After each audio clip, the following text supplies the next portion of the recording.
There is something quietly thrilling about the thought that while we go about our ordinary evenings, something might be alive on another world right now, existing in oceans or atmospheres or underground refuges we have never seen. We're no longer guessing in the dark. We've reached a point in science where we can actually name the places where life seems most plausible. Worlds with liquid water and energy sources, and the chemistry that biology requires. These aren't abstract hopes anymore. They're real locations, orbiting real stars, subject to real physics that we increasingly understand. You're watching The Drowsy Astronaut, where tonight we explore the worlds that scientists consider most likely to harbor life in our present understanding of the cosmos.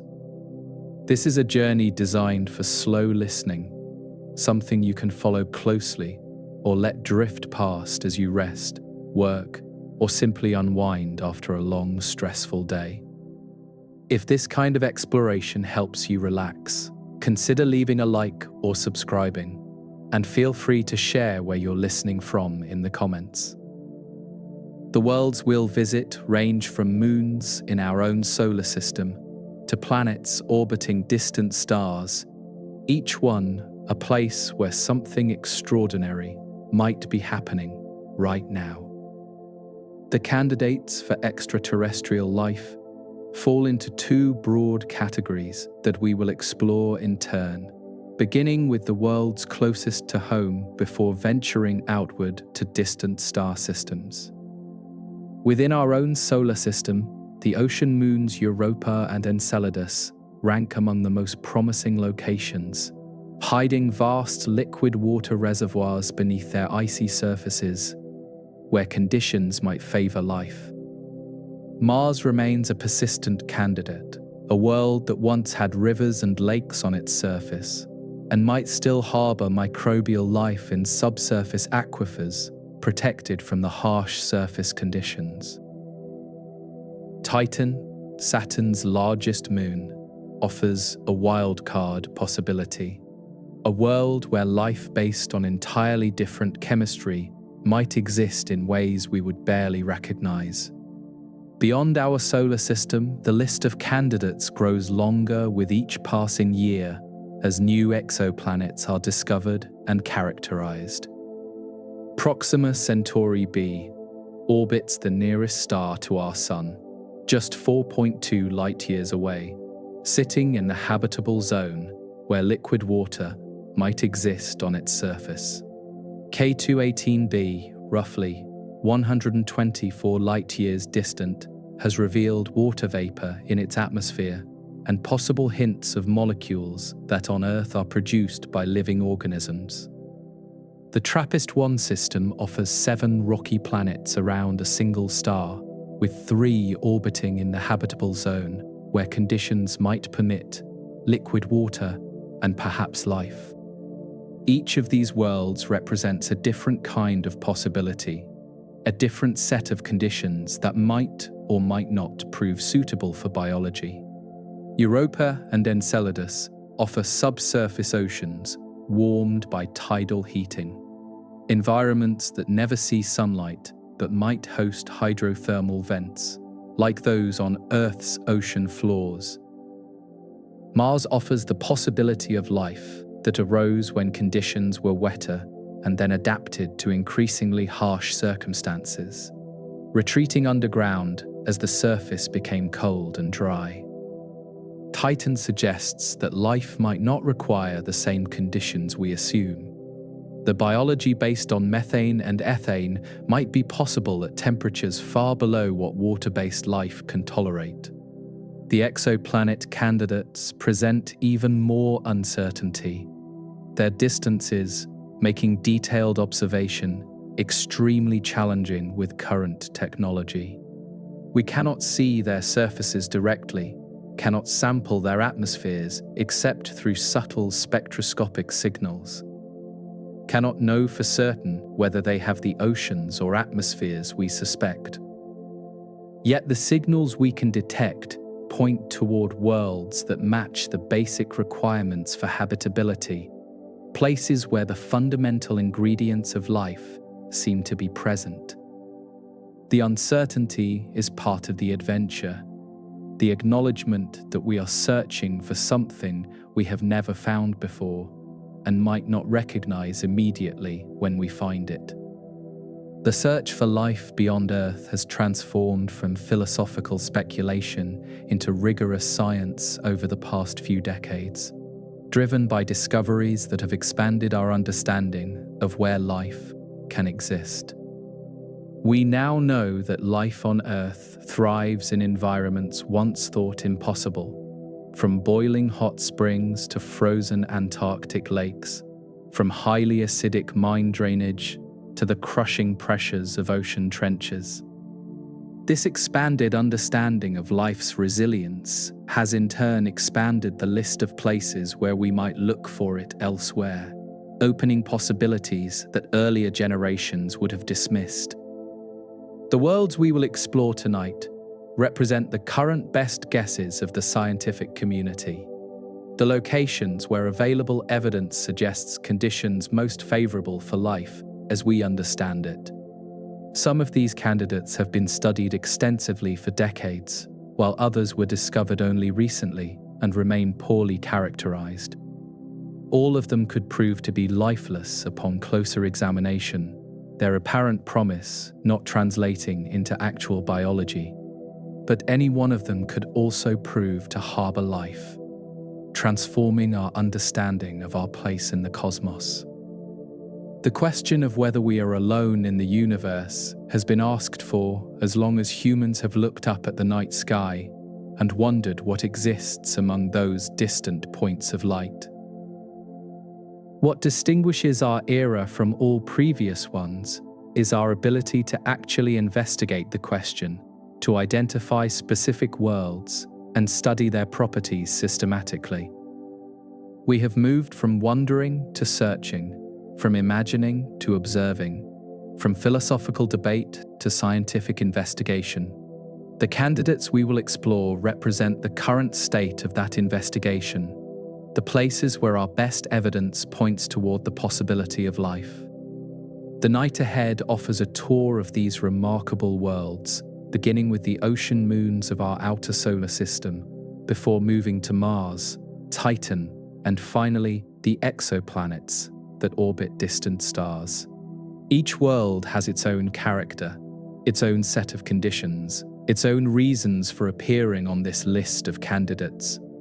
By the end of our exploration, you will have visited the places where scientists believe life is most likely to exist beyond Earth, carrying with you an understanding of why each candidate merits attention. The solar system that seemed so empty and hostile when the space age began has revealed itself to be surprisingly rich in potentially habitable environments, places where the requirements for life might be met. The discovery of subsurface oceans on multiple moons of the outer planets has been particularly transformative, demonstrating that liquid water can exist far beyond the traditional habitable zone around a star. These ice-covered moons receive little warmth from the distant sun, yet tidal heating from their giant planet hosts keeps their interiors warm enough for liquid water to persist. The implications for life are profound.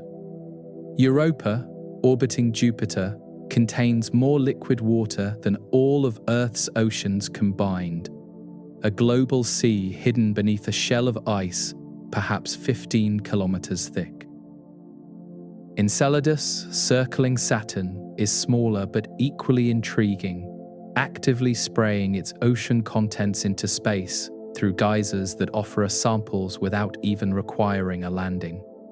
These moons have become priority targets for astrobiological investigation, the places in our solar system where we might actually find life within the coming decades, if it exists to be found.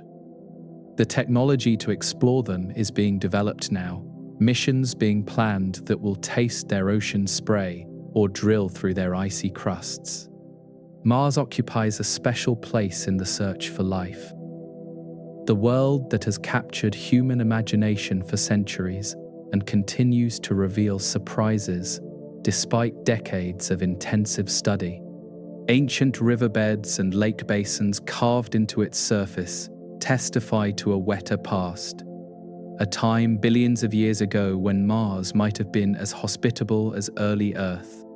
Whether life arose during this wet period remains unknown, but if it did, descendants might survive today in underground environments where liquid water could persist beyond the reach of the harsh surface conditions. The detection of methane in the Martian atmosphere adds intrigue, as methane on Earth is largely produced by biological sources, though it can also arise from geological processes. The gas should be destroyed quickly by solar radiation in the Martian atmosphere, meaning something must be actively producing it today. Either living organisms or ongoing geological activity we have not yet identified. Rovers continue to explore the surface, analyzing rocks and soil for organic molecules, while future missions may eventually drill deep enough to sample any subsurface aquifers that might exist. Titan stands apart from the other candidates, offering a possibility so strange that it challenges our assumptions about what life requires and what forms it might take. This moon of Saturn possesses a thick, nitrogen atmosphere denser than Earth's, liquid methane and ethane lakes on its surface, and complex organic chemistry that produces a smoggy haze in its upper atmosphere. The temperature hovers around -179 degrees Celsius, far too cold for liquid water, but perhaps not too cold for life, based on different chemistry. Theoretical work has explored how cell membranes might form from compounds that remain flexible at these cryogenic temperatures. How metabolism might operate using chemical reactions that would be impossibly slow on Earth, but perfectly adequate, given sufficient time. No evidence of such life has been detected, and the challenges facing any search are immense, given how different this hypothetical biology would be from what we know. Yet Titan reminds us that we should not assume our kind of life is the only kind possible, that the universe might be more creative than we imagine. Beyond our solar system, the candidates for life multiply into the thousands as exoplanet discoveries continue to accumulate. The Kepler mission alone identified over 2,000 confirmed planets, and subsequent missions have added many more, revealing that planets are common throughout the galaxy. Among these thousands, a subset orbit in the habitable zones of their stars, receiving enough warmth to potentially maintain liquid water on their surfaces, without being so close that their atmospheres boil away. Proxima Centauri b, orbiting the nearest star to our Sun, represents the closest known potentially habitable exoplanet, a world just 4 light-years away that might someday be reachable by interstellar probes if the technology can be developed. K2-18b has revealed water vapor in its atmosphere and possible signs of dimethyl sulfide, a molecule that on Earth is produced by ocean life. The TRAPPIST-1 system offers 7 rocky planets around a single star, 3 of them in the habitable zone, providing multiple chances for life around one stellar host. Each of these worlds presents its own set of possibilities and challenges. Europa is a world of ice and hidden water, a moon of Jupiter that has captured scientific attention ever since the Voyager spacecraft revealed its fractured surface in the late 1970s and early 80s. The surface is remarkably smooth on a global scale, lacking the heavy cratering seen on most moons, suggesting that geological activity has resurfaced it relatively recently in astronomical terms. Cracks and ridges crisscross this icy shell, patterns that speak of a dynamic world where the surface shifts and deforms under forces originating from below. Beneath this frozen exterior, lies a global ocean containing perhaps twice as much water as all of Earth's seas combined. The evidence for Europa's ocean comes from multiple sources, each adding confidence to what was once speculation.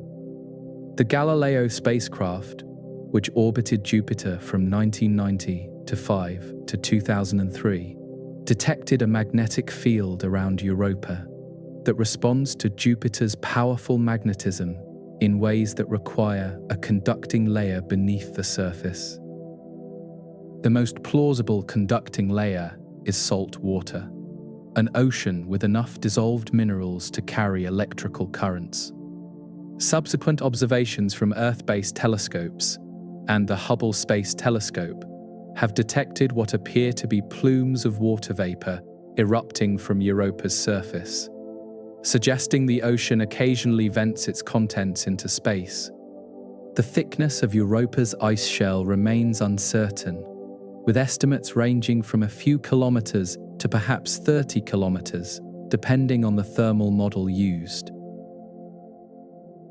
Thinner ice would make accessing the ocean easier for future missions, but would also mean less protection from the intense radiation environment around Jupiter. Thicker ice would present greater engineering challenges, but might indicate a more stable environment below. Whatever its thickness, the ice serves as a protective barrier, shielding the ocean from the vacuum of space and the radiation that bombards the surface. Beneath that ice, the ocean extends perhaps 100 kilometers deep, all the way down to a rocky seafloor where water meets silicate rock under immense pressure.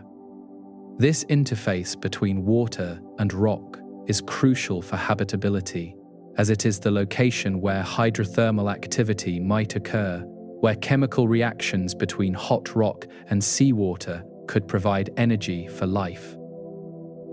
On Earth, hydrothermal vents on the ocean floor support thriving ecosystems that exist entirely independent of sunlight, drawing energy from the chemical disequilibrium between vent fluids and seawater.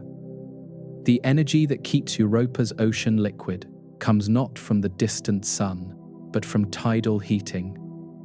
The friction generated as Jupiter's gravity flexes the moon's interior with each orbit. Europa orbits Jupiter in just 3.5 Earth days, and its slightly elliptical orbit means the strength of Jupiter's gravitational pull varies continuously, stretching and squeezing the moon as it circles its giant host. This continuous flexing generates heat through friction, enough heat to maintain liquid water, despite the frigid temperatures that prevail so far from the sun. The same tidal forces that heat the interior also stress the icy shell, creating the fractures and ridges that dominate Europa's surface appearance. Some of these features show evidence of material welling up from below, suggesting that the ice shell is not static, but actively convecting, with warmer ice rising and cooler ice sinking over geological timescales.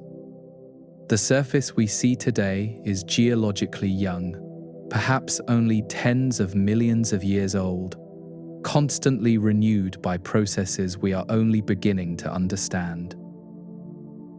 Enceladus is smaller than Europa, only about 500 kilometers in diameter, but it has proven equally intriguing for the search for life due to one remarkable feature that sets it apart from all other moons in the solar system. At its south pole, dramatic geysers spray water ice and vapor into space through fractures in the ice shell known informally as tiger stripes, offering direct samples of the moon's interior without requiring any drilling or landing. The Cassini spacecraft, which explored the Saturn system from 2004 to 2017, flew directly through these plumes multiple times, analyzing their composition with its onboard instruments. What Cassini found in those plumes excited scientists and transformed our understanding of this small moon's potential for life. The spray contains not just water ice, but also organic molecules, salts, and most intriguingly, molecular hydrogen and silica particles that suggest hydrothermal activity on the ocean floor. The presence of molecular hydrogen is particularly significant because it represents a potential energy source for life, the same chemical fuel that powers some of Earth's simplest organisms. The ocean of Enceladus lies beneath perhaps 30 to 40 kilometers of ice, much deeper proportionally than Europa's given the Moon's smaller size. Yet it appears to be in contact with a rocky core where hydrothermal chemistry can occur. The Cassini data suggest that hot water is circulating through rock at the bottom of this ocean, leaching minerals and producing the silica particles and hydrogen detected in the plumes. This combination of liquid water, organic molecules, chemical energy, and mineral nutrients satisfies the basic requirements we understand life to need. The composition of the plume material matches what we would expect from an alkaline hydrothermal environment, similar to certain locations on Earth, where life thrives today.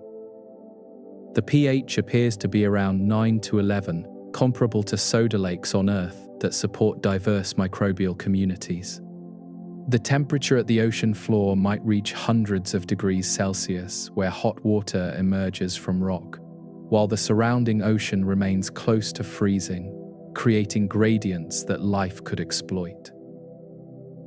The accessibility of Enceladus's ocean through its plumes makes this moon a particularly attractive target for life detection missions that could be launched within the coming decades. A spacecraft equipped with sophisticated analytical instruments could fly through the plumes as Cassini did, but with technology designed specifically to detect signs of life rather than general compositional analysis. Such instruments might identify patterns in organic molecules that indicate biological origin, isotopic ratios that reflect metabolic processes, or even intact cells or cell fragments.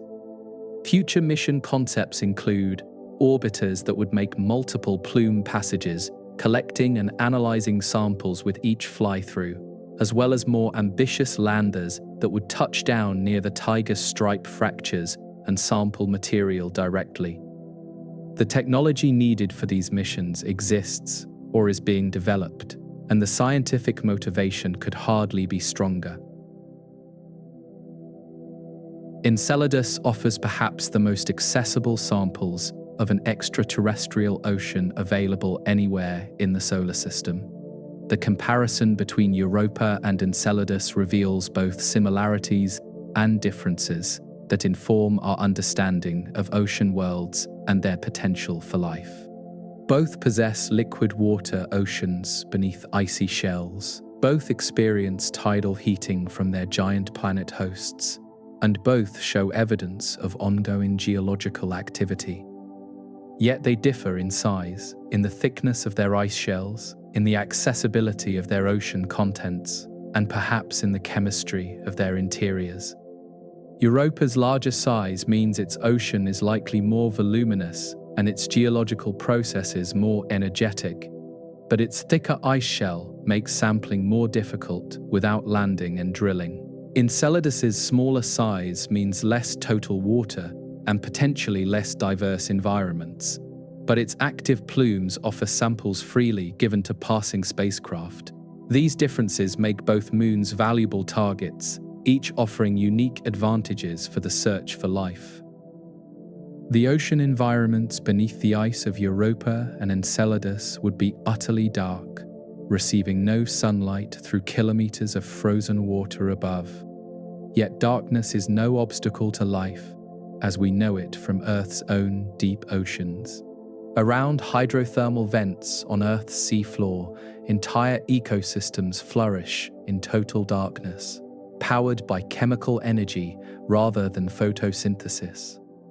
Bacteria metabolize hydrogen sulfide and other chemicals emerging from the vents, forming the base of food webs that include tube worms, clams, shrimp, and many other organisms.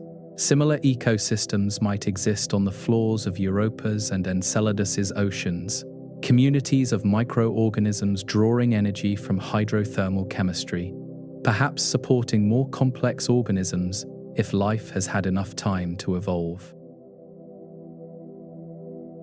The timescales are certainly long enough, as both moons have existed for over 4 billion years, comparable to the time life has existed on Earth. What we cannot know from our current vantage is whether life actually arose in these environments, whether the chemistry of these alien oceans ever crossed the threshold from complex chemistry to living systems. The possibility that life exists right now in these hidden oceans, swimming or drifting through dark waters beneath kilometers of ice, is one of the most compelling reasons to continue exploring the outer solar system. These are not abstract possibilities, but concrete locations where the requirements for life appear to be met, where liquid water and energy sources and organic chemistry coexist. The technology to investigate them is within our reach, and missions are being planned that will provide much more detailed information within the coming decades. Europa Clipper, launching in 2024, will make dozens of close flybys of Europa, characterizing its ice shell and ocean in unprecedented detail, searching for plumes that might offer samples of the interior. Future missions might include landers that touch down on the surface and eventually melters that tunnel through the ice to reach the ocean below. The exploration of these ocean worlds is just beginning, and the discoveries ahead may transform our understanding of life in the universe. Mars has captivated human imagination for longer than any other candidate for extraterrestrial life, a ruddy point of light that ancient cultures associated with war, and that modern science has revealed as a complex world with a fascinating history. The possibility that Mars might harbor life has been seriously discussed for over a century, ever since astronomers thought they saw canals crossing its surface and imagined a dying civilization struggling to survive. Those canals proved to be optical illusions, the product of human pattern recognition applied to blurry telescope images. But the question of Martian life remained open, even as our understanding of the planet grew more sophisticated. The Mariner and Viking missions of the 1960s and 70s revealed a world both more hostile and more interesting than earlier imaginings had suggested. The surface is cold and dry, bombarded by ultraviolet radiation that would sterilize any exposed organisms, with an atmosphere so thin that liquid water cannot exist stably at the surface. Yet those same missions also revealed ancient riverbeds, flood channels, and valley networks that testified to a very different past, a time when Mars was warmer and wetter and perhaps more hospitable to life. The evidence for ancient water on Mars is now overwhelming, accumulated over decades of observation by orbiters, landers, and rovers exploring the surface. River channels wind across ancient terrain, their branching patterns unmistakably carved by flowing water. Impact craters show features consistent with having once been filled by lakes, their floors covered with sedimentary deposits laid down in standing water. Minerals that form only in the presence of liquid water have been identified across the planet, confirming that water was once abundant and persistent rather than fleeting. The wet period of Martian history appears to have lasted for at least several 100 million years, and possibly longer, time enough for life to have emerged, if conditions were suitable. Earth's own life appears to have originated within a few 100 million years of our planet's formation, suggesting that the transition from chemistry to biology can occur relatively quickly given the right conditions.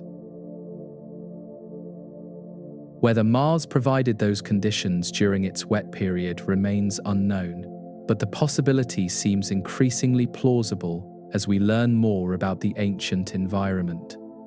The transition from wet Mars to dry Mars occurred gradually over billions of years, driven by the loss of the planet's atmosphere to space and the shutdown of whatever geological processes had maintained warmer conditions. Mars lacks the protective magnetic field that shields Earth from the solar wind, allowing charged particles from the Sun to gradually strip away atmospheric gases. As the atmosphere thinned, temperatures dropped and liquid water became unstable at the surface, freezing into polar caps and subsurface ice deposits, while any remaining liquid retreated underground. If life had emerged during the wet period, it might have adapted to these worsening conditions, retreating to protected environments as the surface became increasingly hostile. Subsurface aquifers, if they exist, would provide shelter from radiation and temperature extremes while maintaining the liquid water that life requires. The descendants of early Martian life might persist in these underground refuges today, surviving in isolation for billions of years since the surface became uninhabitable. The detection of methane in the Martian atmosphere has added intrigue to the search for present-day life, as methane is a gas that should not persist long in the Martian environment without an active source continuously producing it. The thin Martian atmosphere offers little protection from solar ultraviolet radiation, which breaks down methane molecules within a few hundred years. Yet methane has been detected repeatedly, most notably by the Curiosity rover and the Mars Express orbiter, in concentrations that vary over time and location. On Earth, approximately 90% of atmospheric methane is produced by biological sources, primarily methane-producing microorganisms called methanogens that thrive in oxygen-free environments. The remaining 10% comes from geological sources. Volcanic emissions and reactions between rock and water that produce methane without biological involvement.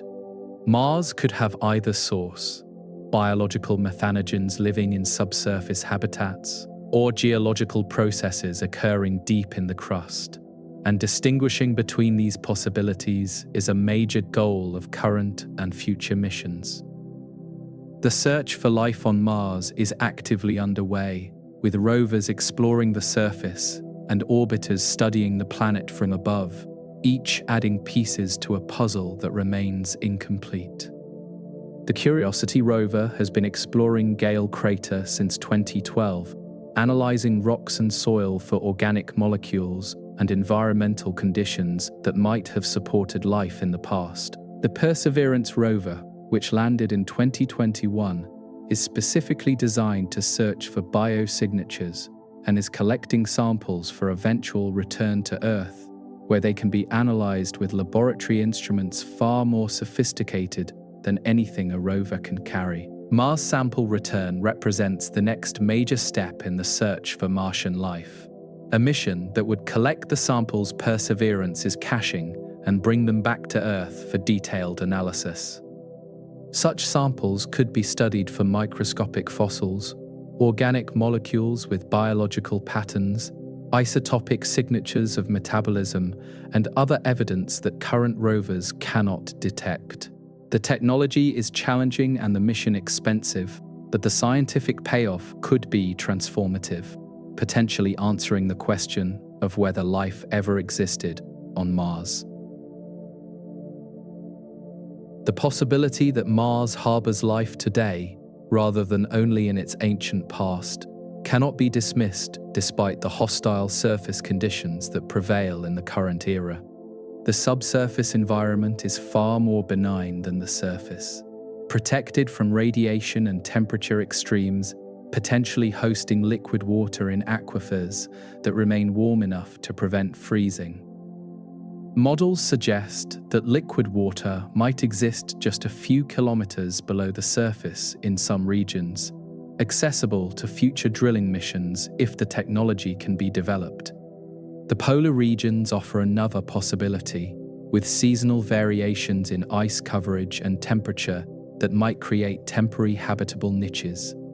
The South Polar region shows evidence of possible liquid water beneath the ice cap, detected through radar observations that remain controversial but intriguing. If confirmed, such subsurface lakes would represent promising environments for life, combining liquid water with protection from the harsh surface conditions. Life on Mars, if it exists, would almost certainly be microbial, simple organisms comparable to bacteria or archaea, rather than complex multicellular creatures. The harsh conditions and limited energy availability would favor small, simple organisms with minimal requirements, capable of surviving long periods of dormancy and exploiting whatever transient opportunities arise. Such organisms might metabolize chemicals in rock rather than requiring sunlight, drawing energy from reactions between water and minerals in subsurface environments. The detection of such life would be challenging, requiring either extremely sensitive instruments on future rovers or the return of samples to Earth for laboratory analysis. Even in Earth's laboratories, detecting sparse microbial populations in rock samples requires careful technique and vigilance against contamination. Doing so on Mars or with samples returned from Mars adds layers of complexity that mission planners must address. Whether Mars proves to host life or not, the search has already transformed our understanding of the planet and its history, revealing a world far more complex and interesting than early observations suggested. The ancient wet environment, the geological diversity, the ongoing atmospheric processes all speak to a planet with a rich history that we are only beginning to understand. Even if Mars is lifeless, understanding why life did not arise there would teach us about the conditions required for biology, refining our search elsewhere. The red planet continues to beckon, a world close enough to reach with current technology, familiar enough to seem almost accessible, yet still hiding fundamental secrets about its past and present. The question of Martian life remains open, neither answered nor abandoned, pursued by missions that continue to reveal surprises. Mars occupies a special place in our exploration of the cosmos, the nearest world where life might exist or might once have existed, a neighbor still yielding its mysteries. Titan orbits Saturn at roughly 10 times the distance from the Sun that separates Earth from our star, a realm so cold that water is frozen as hard as rock, and exists only as an exotic mineral rather than a life-enabling liquid. Yet this frigid moon has captured scientific attention for reasons that challenge our assumptions about what life requires and what forms it might take. Titan possesses something rare in the outer solar system, a thick atmosphere denser than Earth's, composed primarily of nitrogen with significant amounts of methane and complex organic molecules. This atmosphere creates conditions unlike anywhere else we know.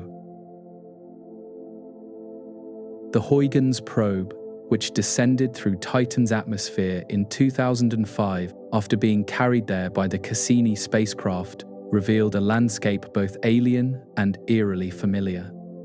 River channels carved by flowing liquid wind across the surface. Lakes and seas fill low-lying basins, and rain falls from clouds in a weather cycle that mirrors Earth's in basic structure.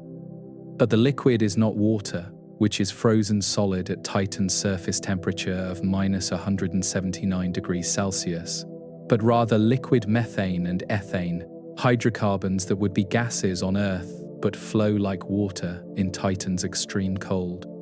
The northern hemisphere of Titan hosts dozens of lakes and 3 major seas of liquid hydrocarbons, the largest of which, Kraken Mare, covers an area comparable to Earth's Caspian Sea and reaches depths that remain uncertain that may exceed several hundred meters.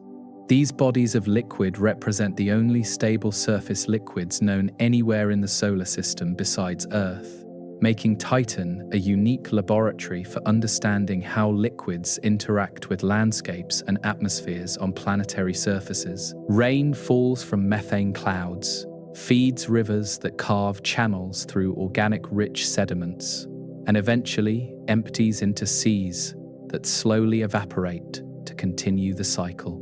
The presence of stable surface liquid opens the theoretical possibility of life, though any such life would necessarily be radically different from anything on Earth. Water-based biochemistry cannot function at Titan's temperatures, where water exists only as an immobile solid.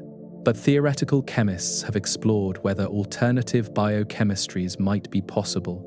Metabolisms that use liquid methane as a solvent, the way Earth life uses liquid water, organisms whose cell membranes are built from compounds that remain flexible at cryogenic temperatures. The challenge facing any hypothetical Titan life is the extreme cold, which slows chemical reactions to rates that would be impossibly sluggish by Earth standards. Reactions that might occur in milliseconds at Earth temperatures could take years or centuries at Titan temperatures, meaning any metabolism would operate far more slowly than what we consider normal for life.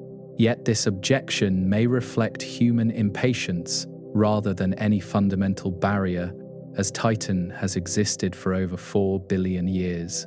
Plenty of time for slow processes to accumulate significant results.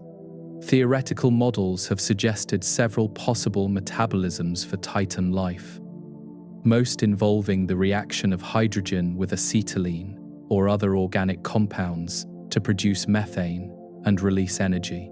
Such reactions are thermodynamically favorable under Titan conditions and could, in principle, power organisms that breathe hydrogen and exhale methane, the reverse of what methanogens do on Earth. No evidence for such organisms has been detected, but the concept is not obviously impossible, given what we understand about chemistry. The organic chemistry on Titan is extraordinarily complex, even without invoking biology, as ultraviolet radiation from the distant sun drives reactions in the upper atmosphere that produce a bewildering variety of organic molecules. These molecules gradually settle toward the surface, coating the landscape in organic sediments that give Titan its characteristic orange-brown color when viewed from space. The surface is essentially covered in the raw materials for life, complex carbon compounds that on Earth would be associated with living or once living systems, but which on Titan form through purely abiotic processes. This abundance of organic material makes interpreting any potential biosignatures extremely difficult, as the chemical signatures that might indicate life on other worlds already exist on Titan without any biological input.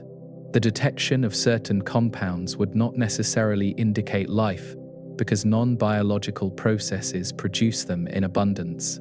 Any search for Titan life must somehow distinguish biological chemistry from the background of abiotic organic synthesis that pervades this remarkable moon. The Cassini spacecraft, which orbited Saturn for 13 years and made over 100 flybys of Titan, provided our most detailed understanding of this world's chemistry and geography.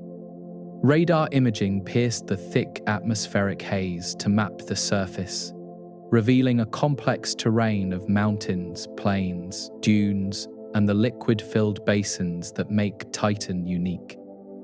Spectroscopic observations characterized the atmospheric composition and tracked seasonal changes as the Moon progressed through its 29-year orbit around Saturn. One intriguing observation from Cassini was the apparent depletion of hydrogen near Titan's surface, where the gas seemed to disappear faster than purely physical processes could explain.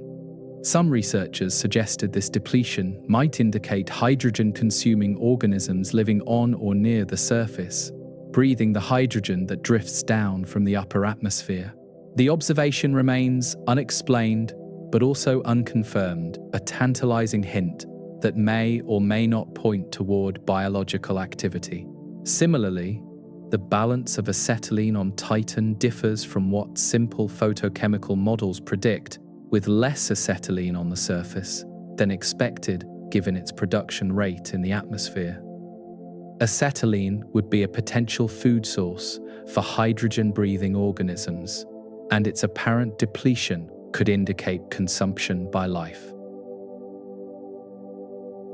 But again, alternative explanations involving non-biological surface chemistry remain possible, and no definitive conclusion has been reached about what these chemical anomalies mean.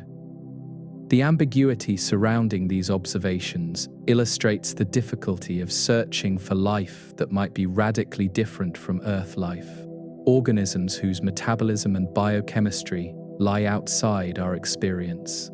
We know what biosignatures to look for when searching for Earth-like life, but Titan life would produce different signatures that we might not recognize or might mistake for non-biological processes. The search requires imagination as well as observation.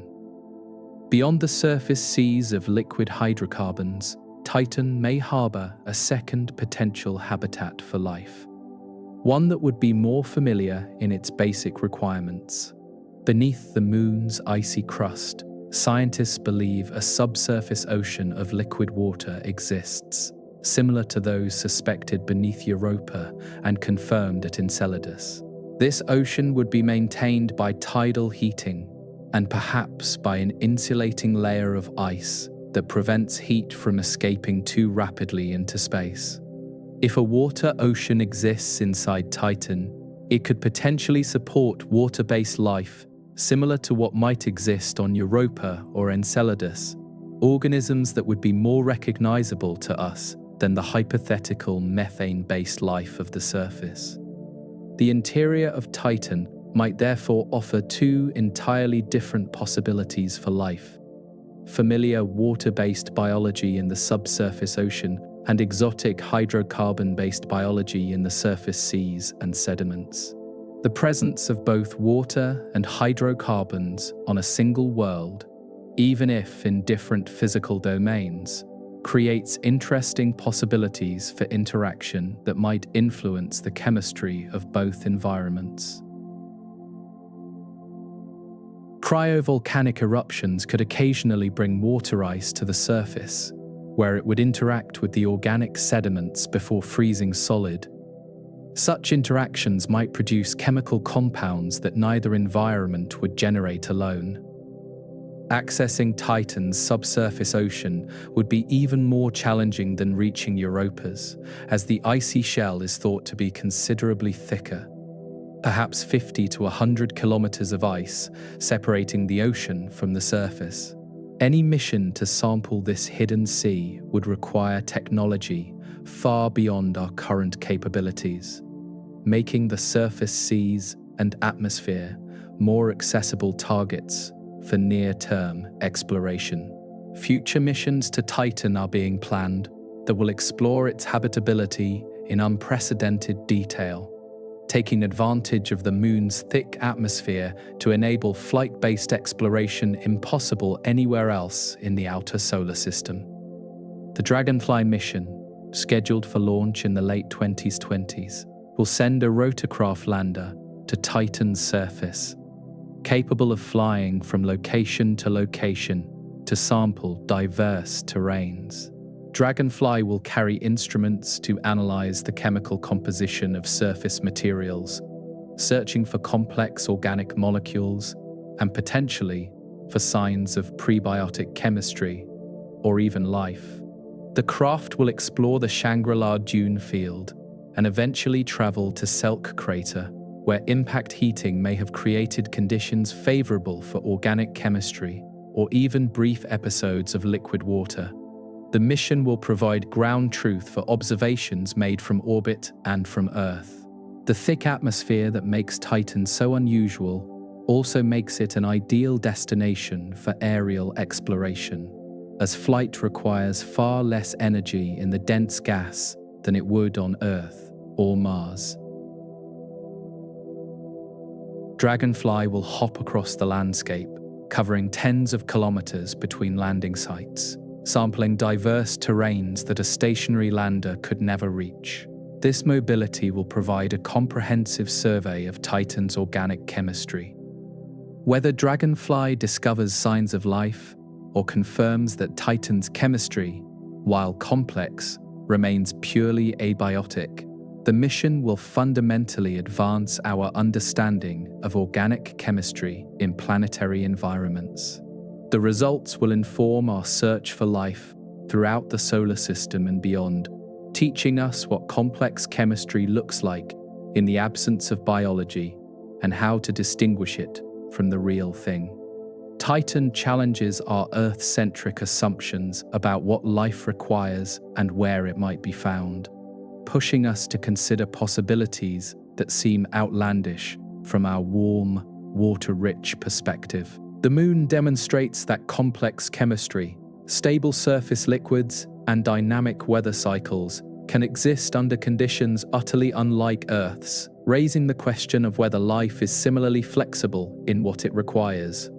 If life exists on Titan, it would almost certainly represent an independent origin, a second genesis entirely separate from the origin of life on Earth.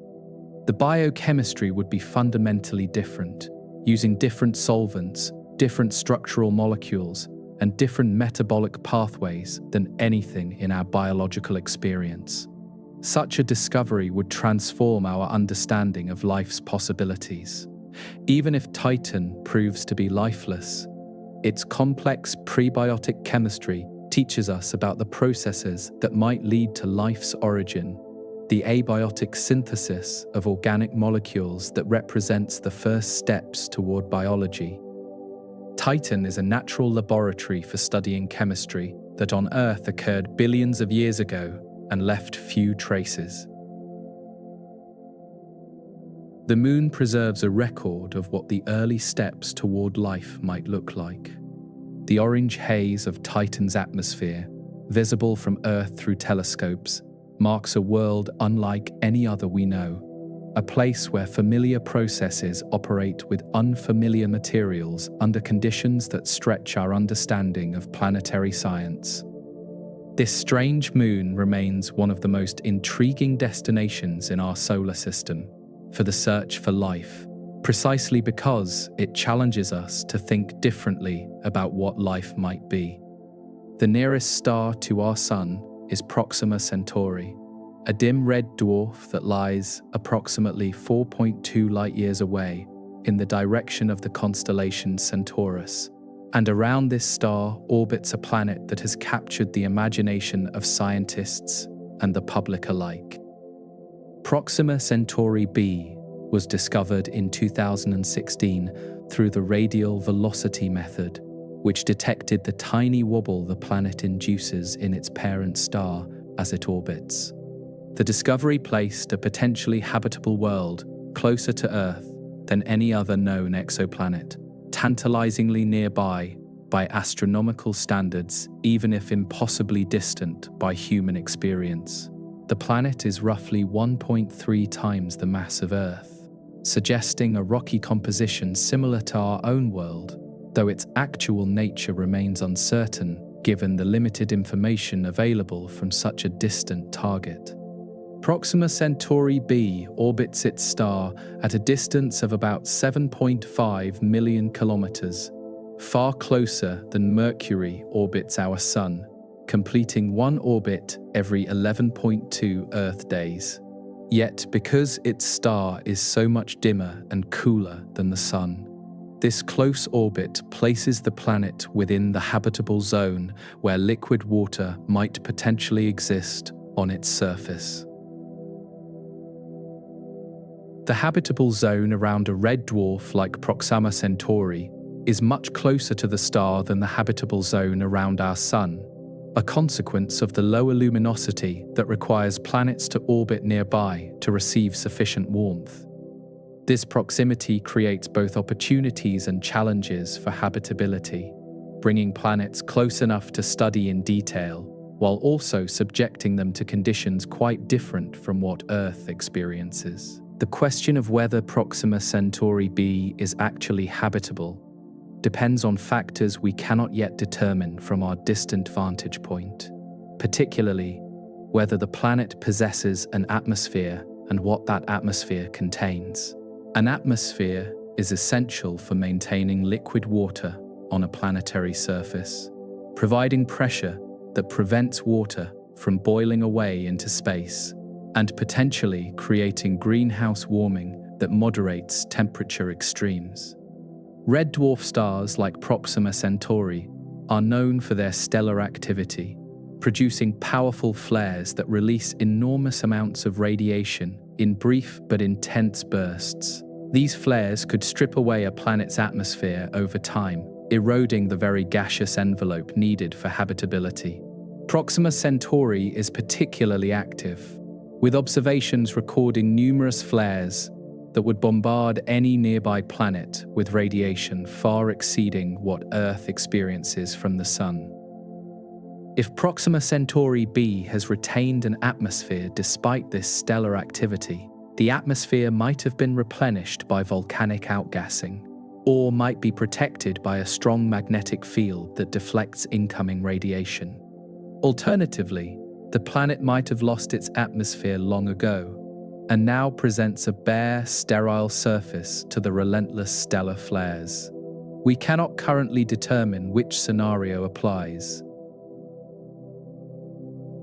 The planet is almost certainly tidally locked to its star, keeping one hemisphere in permanent daylight and the other in permanent darkness, similar to how the moon keeps one face always toward Earth.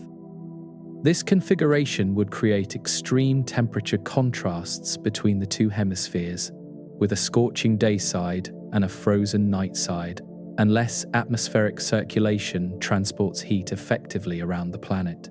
The terminator zone between day and night might offer the most moderate conditions.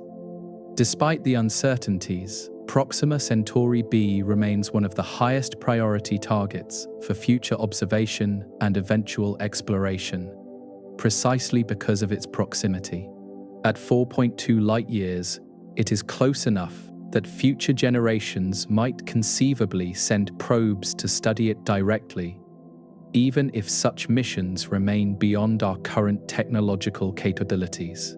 The Breakthrough Starshot initiative has proposed using powerful ground-based lasers to accelerate tiny spacecraft to approximately 20% of the speed of light, enabling them to reach Proxima Centauri within about 20 years of launch. These probes would be small, perhaps weighing only a few grams, but could carry cameras and basic instruments to characterize the planet during a brief flyby. The concept remains in the early research phase, but represents a serious attempt to bridge interstellar distances. Even without direct exploration, improving telescopes may eventually characterize the planet's atmosphere from Earth, detecting the spectral signatures of gases that would reveal whether conditions suitable for life exist. The James Webb Space Telescope lacks the sensitivity to study Proxima Centauri b's atmosphere directly, but future instruments designed specifically for exoplanet characterization might succeed where current technology falls short. The European Extremely Large Telescope and other ground-based giants under construction will push the boundaries of what can be observed from Earth's surface, potentially detecting light reflected from the planet itself and analyzing its spectrum for signs of atmospheric gases. These observations lie years in the future, but represent concrete steps toward understanding this nearby world. Proxima Centauri b is not the only planet in its system, as subsequent discoveries have revealed additional companions orbiting the same star. Proxima Centauri c, discovered in 2020, is a super-Earth, orbiting farther from the star in a region too cold for liquid water on its surface. A possible third planet, Proxima Centauri d, was announced in 2022, orbiting even closer to the star than Planet B in a region too hot for habitability. These additional planets provide context for understanding the Proxima Centauri system as a whole, revealing that planet formation around this red dwarf produced multiple worlds at various distances. The architecture of the system may influence the habitability of Planet B, as gravitational interactions between planets can affect orbital stability and the delivery of volatile materials like water. The presence of multiple planets also offers additional targets for study, allowing comparison between worlds in the same system that experience different conditions. Understanding why one planet might be habitable while its siblings are not teaches us about the factors that matter most for habitability, lessons applicable to planetary systems throughout the galaxy. The star itself has been studied intensively since the discovery of its planets, with observations tracking its flare activity and characterizing its spectrum in detail. This stellar data is essential for modeling the radiation environment that Proxima Centauri b experiences, input required for any assessment of whether life could survive there. The star and its planets must be understood together. The symbolic importance of Proxima Centauri b extends beyond its scientific value, as the nearest known potentially habitable world represents a concrete destination for humanity's long-term aspirations to explore beyond our solar system. Science fiction has long imagined voyages to Alpha Centauri, and the discovery of a planet there transforms abstract dreams into a specific target with real properties to investigate. Whether life exists on Proxima Centauri b remains entirely unknown, a question we cannot currently answer with any confidence. The planet might be a vibrant world with oceans and an atmosphere, harboring organisms adapted to the flaring radiation of their red dwarf sun. Or it might be a barren rock, stripped of any atmosphere it once possessed, its surface sterilized by stellar activity. The uncertainty is not comfortable, but is honest, reflecting the limits of what we can determine about a world 4 light-years distant. Future observations and perhaps future missions will gradually resolve these questions, providing answers that current technology cannot supply. The search continues, patient and methodical. For now, Proxima Centauri b remains a candidate, a world where life might exist, our nearest neighbor in the vast search for biology beyond Earth. The possibility is enough to merit continued attention, ongoing observation, and the development of technologies that might someday reveal what conditions actually prevail on this closest of potentially habitable worlds. Approximately 124 light-years from Earth, in the direction of the constellation Leo, orbits a world that has emerged as one of the most intriguing candidates for extraterrestrial life discovered to date. K2-18b is a sub-Neptune planet, larger than Earth but smaller than Neptune, orbiting a red dwarf star in the habitable zone where temperatures might permit liquid water. Recent observations have revealed remarkable things about this distant world's atmosphere. The James Webb Space Telescope observed K2-18b in 2023, detecting carbon dioxide and methane in its atmosphere, while finding a notable absence of ammonia. This combination of gases is consistent with the hypothesis that this world is a Haitian planet, a new category of potentially habitable world consisting of a hydrogen-rich atmosphere overlying a global liquid water ocean. The detection transformed this planet from an interesting candidate into a high-priority target for the search for life. Even more tantalizing was the possible detection of dimethyl sulfide, a molecule that on Earth is produced almost exclusively by living organisms, particularly phytoplankton in the oceans. This detection remains uncertain, requiring additional observations for confirmation, but if verified would represent the first potential biosignature detected in the atmosphere of a habitable zone exoplanet. The scientific community remains appropriately cautious while pursuing follow-up observations. The uncertainty surrounding the dimethyl sulfide detection illustrates the challenges of biosignature identification from more than 100 light-years away. The signal is subtle, potentially contaminated by instrumental effects or misidentified spectral features. Extraordinary claims require extraordinary evidence, and the claim of detecting a potential biosignature on an exoplanet is among the most extraordinary claims in science. Haitian planets represent a new category of potentially habitable world that expands where we might search for life beyond the traditional focus on Earth-like planets orbiting Sun-like stars. These worlds would be larger than Earth, perhaps up to 2.5 times our planet's radius, with thick hydrogen atmospheres that create powerful greenhouse effects, warming the surface below. Beneath the atmosphere, a global ocean would cover the entire planet, an ocean that might be far deeper than any on Earth. The habitable conditions on a Haitian planet would exist not on a solid surface, which might not exist at all, but within the ocean itself, where pressure and temperature might fall within ranges compatible with life as we know it. The ocean depths could harbor organisms similar to those that live in Earth's deep seas, adapted to high pressure and complete darkness, obtaining energy from chemical sources rather than sunlight. The hydrogen atmosphere that defines Haitian planets would create a stronger greenhouse effect than Earth's atmosphere provides, allowing these worlds to maintain liquid water even at greater distances from their stars than traditional habitable zone calculations assume. This expanded habitable zone means Haitian planets could exist around a wider variety of stars and at more locations within planetary systems. K218b orbits its star every 33 days, receiving less radiation than Earth receives from the Sun, but potentially maintaining comfortable temperatures due to its thick atmospheric blanket.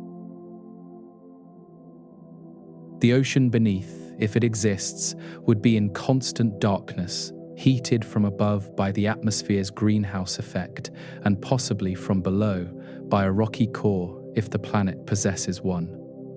The possibility that K218b is a water world raises profound questions about what life might look like on a planet with no dry land, no continents to break the global ocean into separate basins, no shores where land and sea meet. On Earth, the interface between ocean and land has been important for the evolution of complex life, providing diverse habitats and opportunities for organisms to exploit multiple environments. A planet covered entirely by water might still harbor life, but that life would be exclusively marine, never developing the terrestrial forms that dominate so much of Earth's biology. Intelligence, if it arose, would have to solve problems very different from those faced by land-dwelling creatures, with no access to fire or metallurgy or the other technologies that have defined human civilization. What kind of minds might develop under such conditions? The depth of the ocean on K218b is unknown, but might be enormous, potentially hundreds of kilometers from surface to seafloor if a solid seafloor even exists. At such depths, the pressure would create exotic forms of water ice that remain solid even at elevated temperatures, potentially isolating the liquid ocean from any rocky core below. This ice layer could limit the chemical exchange between ocean and rock that life on Earth depends upon for nutrients. These considerations complicate the habitability assessment of Haitian planets, suggesting that While liquid water might exist, other requirements for life might not be as easily satisfied. The search for life is not simply a search for water, but for the complete set of conditions that biology requires. Conditions whose interplay we are still learning to understand. Beyond K218b, other exoplanets share characteristics that make them interesting candidates in the search for life, each offering its own combination of properties that might or might not favor biology. LHS 1140b is a rocky super-Earth, roughly 6.4 light-years from Earth, orbiting in the habitable zone of its red dwarf star and potentially possessing a thick atmosphere that has not yet been stripped away by stellar activity.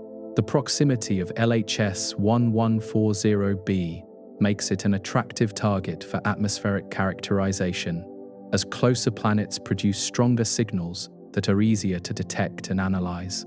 If this world has retained an atmosphere, future observations may reveal its composition and provide insight into surface conditions that current data cannot supply.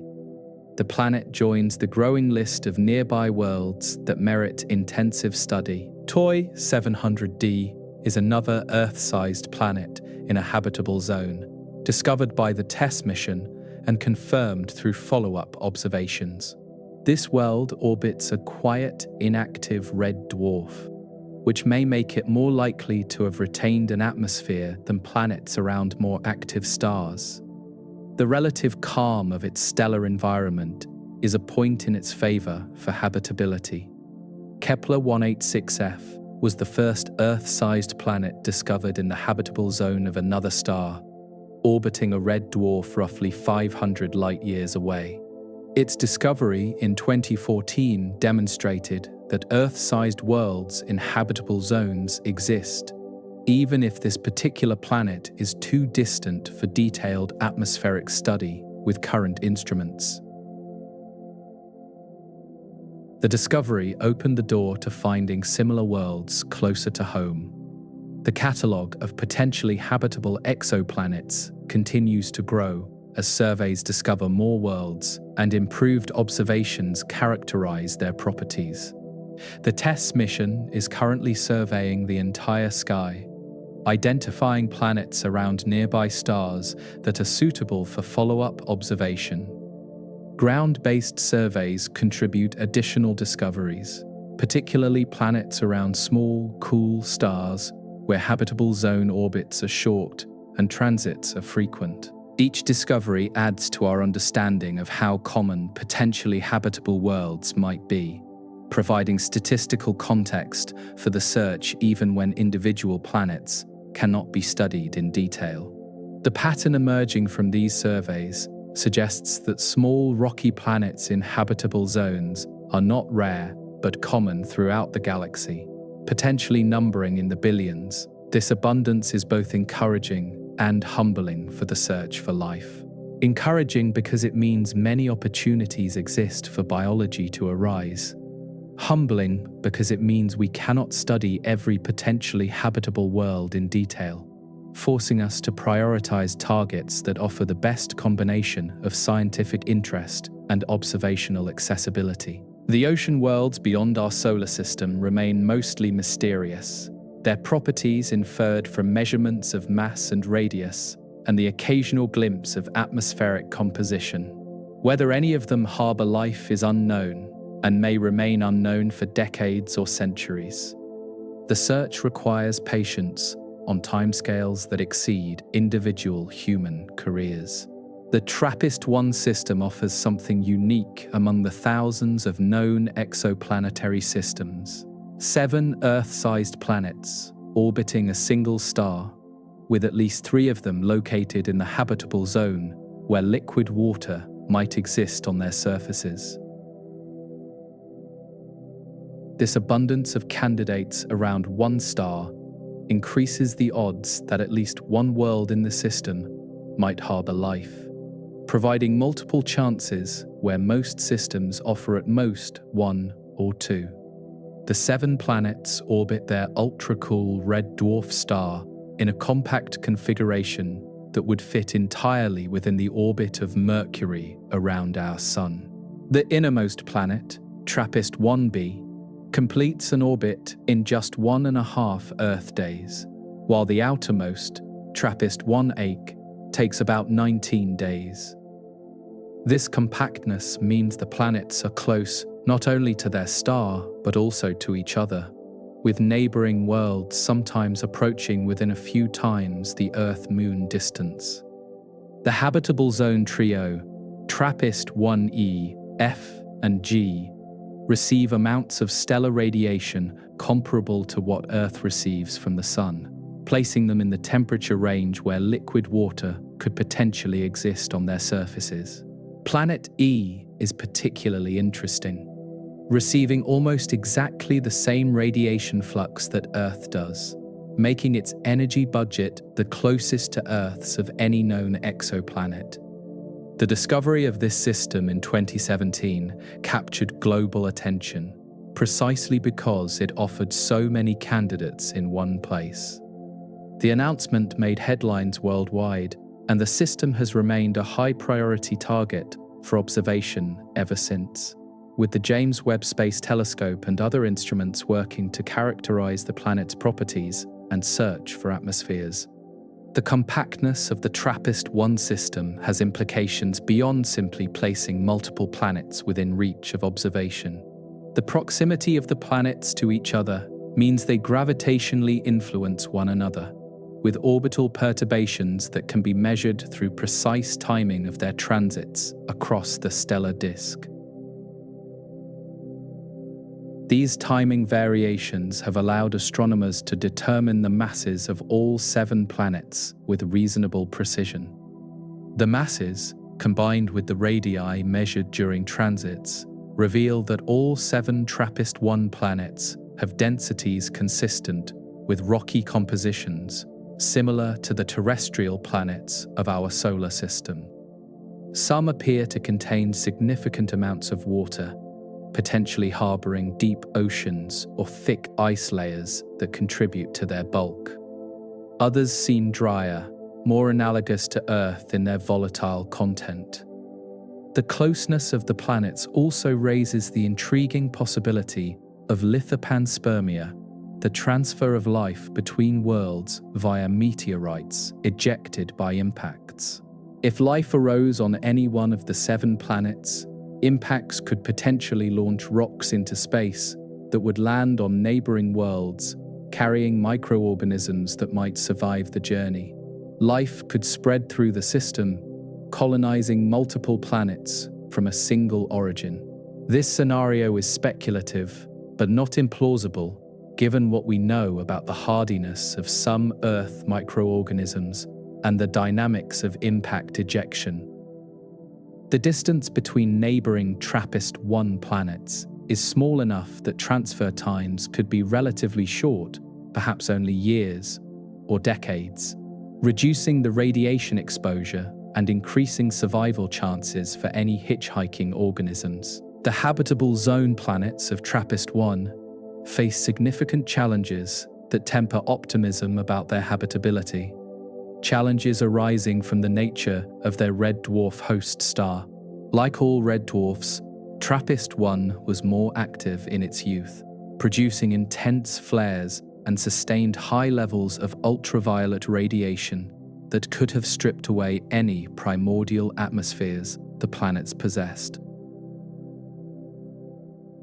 The planets are almost certainly tidally locked, keeping one hemisphere permanently facing the star while the other remains in eternal darkness. This configuration creates extreme temperature contrasts between day and night sides, potentially making both hemispheres uninhabitable unless atmospheric circulation effectively transports heat around the planet. The Terminator Zone might be the only region with moderate temperatures. Early observations with the James Webb Space Telescope have provided preliminary information about atmospheres on some TRAPPIST-1 planets, with results suggesting that the inner planets may have lost any substantial atmospheres they once possessed. The habitable zone planets remain less studied, their longer orbital periods meaning fewer transit opportunities, but follow-up observations are ongoing. The challenges are real, but not necessarily fatal to habitability. Atmospheres can be replenished through volcanic outgassing if the planets remain geologically active. Magnetic fields might protect atmospheres from stellar wind erosion. Life adapted to a tidally locked world might thrive in the terminator zone, or in subsurface oceans protected from surface radiation. Studying 7 planets around one star offers unique advantages for understanding planetary evolution and habitability. The planets formed from the same disk of material around the same star, giving them a shared origin that allows meaningful comparison. Differences between them reflect how planetary evolution diverges depending on orbital distance, mass, and perhaps random events during formation. If some TRAPPIST-1 planets possess atmospheres, while others do not, comparing their properties might reveal what factors determine atmospheric retention around red dwarf stars. If some harbor water while others are dry, the comparison might illuminate how water is delivered to planets and where in a system volatile materials concentrate. Each planet teaches us something about the others. The system also serves as a laboratory for testing models of planetary habitability, as the 7 worlds span a range of conditions from too hot to too cold, with the potentially habitable zone in between. Observing which planets, if any, meet the criteria for habitability tests, our theoretical understanding of what makes a world suitable for life. Future observations will gradually build a comprehensive picture of the TRAPPIST-1 system, characterizing each planet's atmosphere or confirming its absence. The process will take years, perhaps decades, as telescope time is allocated and data accumulates through repeated observations. Scientific progress operates on its own timescale. The possibility that life exists on one or more TRAPPIST-1 planets remains open, neither confirmed nor ruled out by current observations. The system offers multiple chances for biology to have arisen, and if life is common in the universe, this system seems like a reasonable place to find it. But if life is rare, 7 planets are not necessarily enough. The answer may not come for generations, requiring technologies and observations that current instruments cannot provide. Direct imaging of the planets, spectroscopic analysis of their atmospheres in detail, perhaps even the detection of surface biosignatures through reflected light. These capabilities lie in the future, awaiting telescopes that have not yet been built. For now, the 7 worlds orbit their dim red star, keeping whatever secrets they possess. Perhaps on TRAPPIST-1I, ocean waves lap against shores beneath a sky dominated by a large, cool red sun. Perhaps on TRAPPIST-1F, ice covers a world that might have been habitable under different circumstances. Perhaps on all 7, the surfaces are sterile, and life has never arisen despite the apparent opportunities. We do not yet know. The catalogue of potentially habitable exoplanets extends well beyond the famous names that dominate public discussion, encompassing dozens of worlds that receive less attention but remain scientifically compelling candidates for the search for life. Each represents a real place where conditions might conceivably permit biology, even if our current ability to characterize these distant worlds remains limited.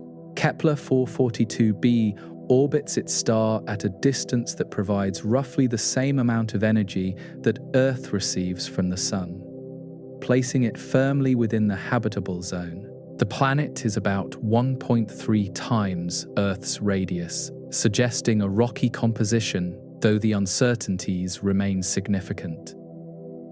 At roughly 100 light-years from Earth, it lies beyond easy characterization, that not beyond the reach of future instruments designed for exoplanet study.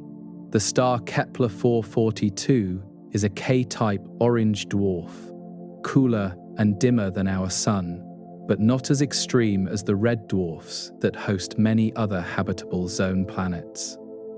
Orange dwarfs are considered attractive hosts for habitable planets because they are more stable than red dwarfs, producing fewer flares, while still being long-lived enough to allow time for life to develop and evolve. Kepler-442b was discovered in 2015 during the original Kepler mission, identified through the transit method that detects planets by the dimming they cause when passing in front of their host stars. The discovery was part of a larger announcement of multiple habitable zone candidates, demonstrating that such worlds are not exceptionally rare in the galaxy. TOI 700d emerged from the TESS mission as one of the most Earth-like planets discovered to date, orbiting in the habitable zone of a small, quiet, red dwarf star approximately 100 light-years away. The planet is roughly Earth-sized and receives about 86% of the energy that Earth receives from the Sun, placing it comfortably within the habitable zone of its system. The host star, TOI 700, is notably quiet for a red dwarf, lacking the violent flare activity that characterizes many stars of its type. This quiet nature increases the chances that TOI 700d has retained an atmosphere over the billions of years since the system formed. A stable stellar environment is one factor that favors long-term habitability. The TOI 700 system contains at least 3 planets, with TOI 700d being the outermost currently known. The inner planets orbit too close to the star for surface habitability, but their presence provides context for understanding the system's architecture and history. Multi-planet systems are common among the discoveries, suggesting that planetary formation typically produces multiple worlds. The discovery of TOI 700d demonstrated that TESS could identify Earth-sized planets in habitable zones around nearby stars, fulfilling one of the mission's primary objectives. Future observations may characterize the planet's properties in greater detail, searching for atmospheric signatures that would inform habitability assessments. Kepler-186f holds historical significance as the first Earth-sized planet discovered in the habitable zone of another star, announced in 2014 as a milestone in the search for worlds like our own. The planet orbits a red dwarf star, roughly 500 light-years away, receiving about 1/3 the energy that Earth receives from the Sun, but potentially maintaining habitable temperatures if a substantial greenhouse atmosphere exists. At 500 light-years, Kepler-186f is too distant for detailed atmospheric characterization with current instruments, but its discovery demonstrated that Earth-sized planets in habitable zones are not merely theoretical constructs. The statistical analysis of Kepler discoveries suggests such planets are common throughout the galaxy, even if individual examples prove difficult to study. The planet orbits at the outer edge of its star's habitable zone, where temperatures would be cool even with atmospheric greenhouse warming. If water exists there, it might be primarily frozen on the surface, with potential liquid water oceans beneath the ice. Similar to conditions proposed for Jupiter's moon Europa, surface habitability would require a thick atmosphere rich in greenhouse gases. Despite its historical importance, Kepler-186f has been somewhat superseded in attention by closer discoveries that offer better observational prospects. The scientific community naturally focuses resources on targets that can yield more detailed information. Even when more distant discoveries retain intrinsic interest, the sheer number of potentially habitable exoplanets discovered in recent decades suggests that such worlds are abundant throughout the Milky Way galaxy.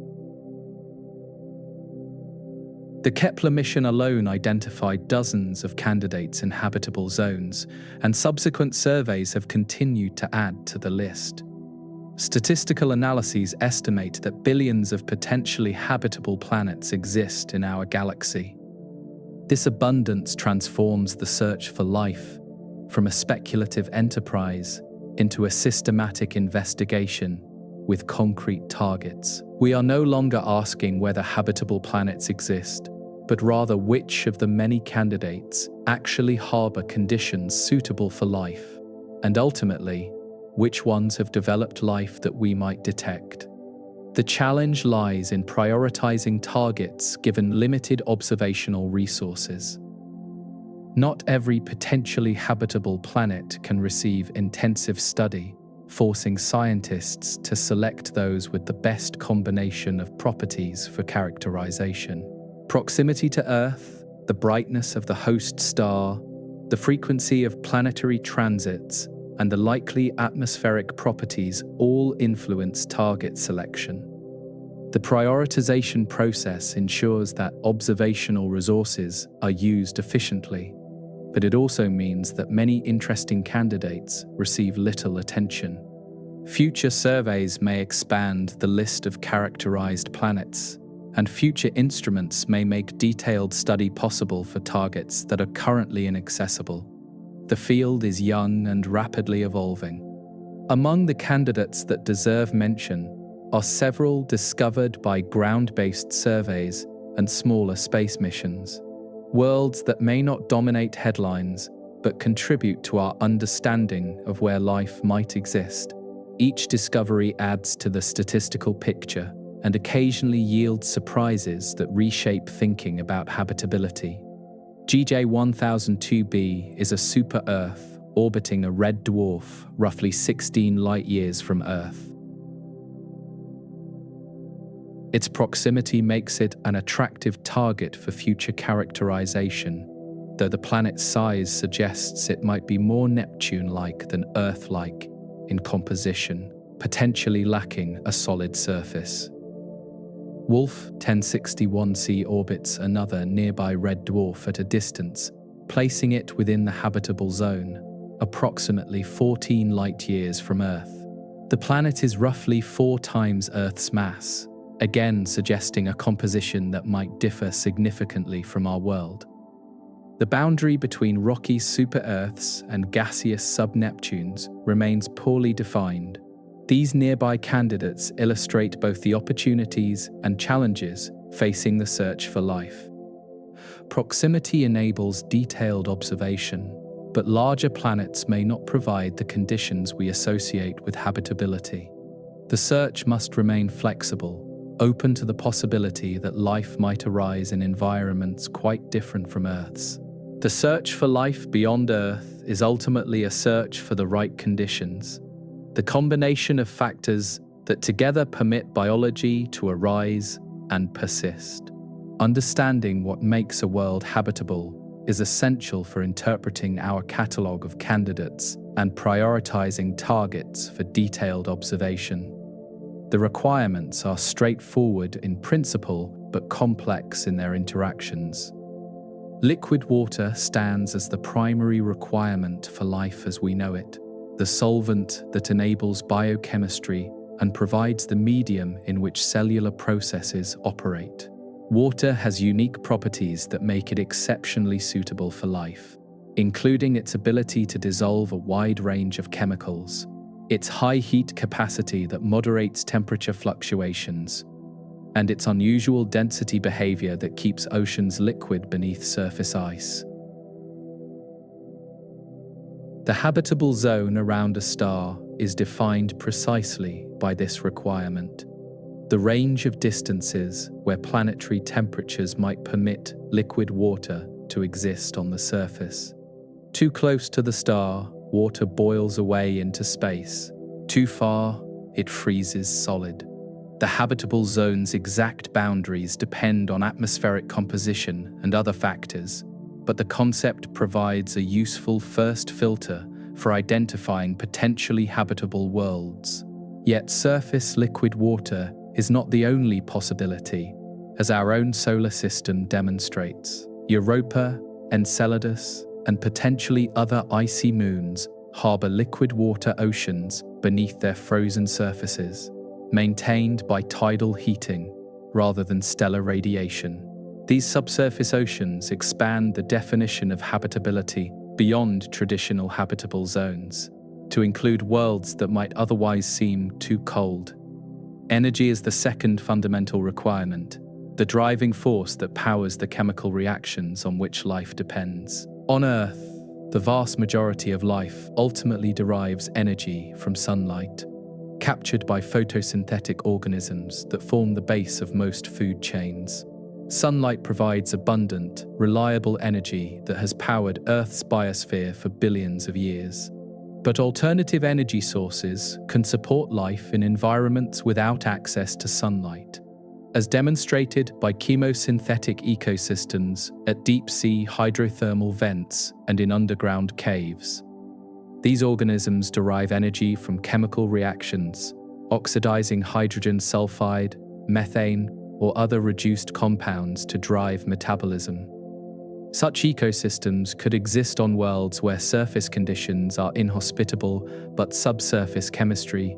The candidates for extraterrestrial life include worlds with access to both types of energy. The surface habitable zone planets around other stars could potentially host photosynthetic life if they possess transparent atmospheres that allow stellar light to reach the surface. The ocean moons of our solar system could host chemosynthetic life at hydrothermal vents on their seafloors, powered by geology rather than sunlight. The availability of energy on a given world depends on factors we can assess from a distance, such as the stellar radiation received and the likelihood of ongoing geological activity, and factors we cannot easily observe, such as the presence of hydrothermal systems or the composition of potential ocean floors. The chemical building blocks of life must be present for biology to arise. The elements and compounds that form the molecules of living systems. On Earth, life is built from carbon-based organic molecules assembled from carbon, hydrogen, oxygen, nitrogen, sulfur, phosphorus, and various trace elements. These materials must be available in the right forms and concentrations. Carbon is particularly important because of its ability to form complex, stable molecules with the structural diversity that life requires.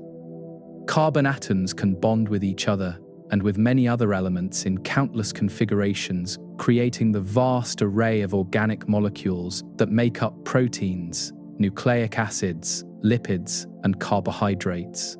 No other element matches carbon's versatility for building complex chemistry. Fortunately, these essential elements are among the most common in the universe, produced in stellar interiors and distributed through space by supernovae and stellar winds. Any rocky planet or moon formed from typical solar system material should contain adequate supplies of the elements life requires. The chemistry is less likely to be limiting than the physical conditions. Water delivers many of these elements in dissolved form, acting not only as a solvent, but as a source of hydrogen and oxygen, and as a transport medium that brings chemicals into contact with each other. The importance of water for life extends beyond its role as a liquid environment to encompass its chemical contributions to biochemistry. Stability over time is the fourth requirement, the need for habitable conditions to persist long enough for life to arise and evolve. On Earth, life appeared relatively quickly after the planet became habitable, within the first billion years and possibly within the first few 100 million years, but the development of complex life took much longer, requiring stable conditions over billions of years. The candidates for extraterrestrial life must have maintained habitable conditions for substantial periods, ideally billions of years, to provide time for whatever processes lead to life's origin and subsequent evolution. This requirement favors stable stars that do not vary dramatically in output, and stable planetary climates that do not oscillate between frozen and scorching. Red dwarf stars, despite their challenges, offer exceptional stability over very long timescales, burning so slowly that they will remain essentially unchanged for trillions of years. Planets orbiting these stars have ample time for life to develop if other conditions permit. The TRAPPIST-1 system, for example, is older than our own solar system and has had more time for biological evolution. Stability requirements also include protection from catastrophic events like giant impacts or nearby supernovae that could sterilize a planet. The frequency of such events in any given planetary system is difficult to assess, adding another layer of uncertainty to habitability evaluations. These four requirements, liquid water, energy, chemistry, and stability, together define what we mean by habitability, the conditions that might permit life as we know it to exist. Worlds that meet all four requirements are candidates for life. Worlds that fail to meet any one of them are probably sterile, at least for life, similar to Earth's. The challenge for the search for life is that we can often assess some requirements, but not others, from our distant vantage point. We can determine whether a planet orbits in the habitable zone, but we cannot always tell whether it actually has liquid water on its surface. We can estimate the energy available from stellar radiation, but we cannot directly observe hydrothermal activity on a distant ocean floor. This uncertainty means that our lists of candidates are provisional. Worlds that might be habitable based on incomplete information, rather than worlds we have confirmed as harboring the right conditions. The ongoing observations and future missions aim to reduce this uncertainty, moving from possibility to probability to eventually confirmation or exclusion. The requirements also assume life similar to Earth's, which may be an unnecessarily restrictive assumption. Life based on different chemistry might have different requirements, perhaps using ammonia instead of water as a solvent, or silicon instead of carbon as a structural element. Such life remains hypothetical, but its possibility reminds us to maintain humility about what we think we know. The detection of life on worlds beyond Earth requires reading subtle signs across distances so vast that direct exploration remains impossible for all but the closest targets. We cannot send microscopes to Europa or collect soil samples from TRAPPIST-1z. Instead, we must infer the presence of life from observations made from Earth orbit or from our planet's surface. The search is indirect, but not hopeless. Biosignatures are the key to remote life detection, observable features that indicate the presence of living systems without requiring direct contact with organisms. On Earth, the most obvious biosignature is the abundance of oxygen in our atmosphere, a gas that would quickly disappear through chemical reactions if not constantly replenished by photosynthetic life. Similar disequilibria on other worlds might betray the presence of biology. Atmospheric biosignatures are detectable through spectroscopy, the analysis of light that has passed through or been reflected by a planetary atmosphere. Different gases absorb light at specific wavelengths, leaving fingerprints in the spectrum that reveal atmospheric composition. By identifying which gases are present and in what quantities, we can assess whether the atmosphere is in chemical equilibrium or maintained in a state that requires ongoing input, potentially from life. The James Webb Space Telescope is currently pursuing this approach, analyzing the atmospheres of exoplanets during transit events when the planet passes in front of its host star. Starlight, filtering through the planet's atmosphere, carries information about the gases present, information that Webb's sensitive instruments can decode from over 100 light-years away. The most compelling biosignature would be the simultaneous detection of gases that should not coexist without continuous replenishment, as their presence together indicates ongoing chemical activity that might be biological in origin. On Earth, oxygen and methane represent such a pair, reacting with each other over geological timescales and requiring constant production to maintain their observed abundances. If we detected oxygen and methane together in the atmosphere of an exoplanet, the combination would strongly suggest biological activity, as no known abiotic process can maintain both gases simultaneously against their natural tendency to react. This would not prove life exists. We might be missing some unknown geological process, but it would make life a serious hypothesis worthy of intensive follow-up.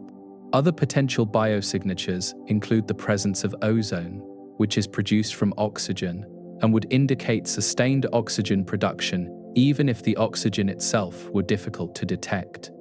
Nitrous oxide, produced by biological nitrogen cycling on Earth, might serve as another indicator. The detection of complex organic molecules might suggest either life or prebiotic chemistry on the path toward life.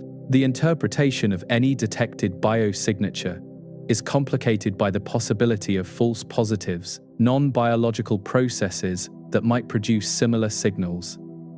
Oxygen can be produced by the photolysis of water vapor, with hydrogen escaping to space and oxygen accumulating. Methane can come from volcanic activity or serpentinization of certain rock types. Distinguishing biological from abiotic sources requires understanding the full context of the planetary environment. Within our solar system, the search for life takes a more direct approach, sending spacecraft to potentially habitable environments to sample their materials and search for evidence of biology. This approach is more definitive, but also more limited, applicable only to destinations we can physically reach within practical mission timescales. Europa Clipper, scheduled for launch in the mid-2020s, will conduct dozens of flybys of Jupiter's moon Europa, studying its ice shell, mapping its surface, and sampling the thin atmosphere that may contain materials from the ocean below. While not designed to search for life directly, the mission will assess Europa's habitability and inform the design of future missions that might land on the surface or even penetrate the ice to reach the ocean.